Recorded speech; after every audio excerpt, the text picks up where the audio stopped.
Pasientlərdə əlbəttə el arasında yayılan müxtəlif vasitələrdən istifadə edərək mədə şikayətlərini düzəltmək üçün və ya mədə qastritinin, xorası üçün əlavə köməkçi müalicələrin aparılması və ya heç həkimə müraciət eləmədən bir çox el arasında istifadə olunan metodlardan, üsullardan istifadə etməklə şikayətlərini düzəltmək istəyirlər.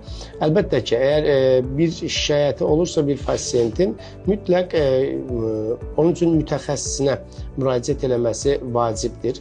Çünki irəlidə istifadə elədiyi hər hansı bir lazımsız və ya digər yoldaşın istifadə elədiyindən özü üçün də məsləhət görüb istifadə eləməsi əlavə fəsadlara gətirib çıxarda bilər. Eləcə də mədədə daha çox son vaxtlarda geniş yayılmış sodadan ac qarnına istifadə eləməklə mədə qastritinin, xorasının müalicəsində özlərinə dəstək kimi düşünmələri yanlış bir fikirdir. Əlavə yan fəsadları, problemləri çıxa bilər.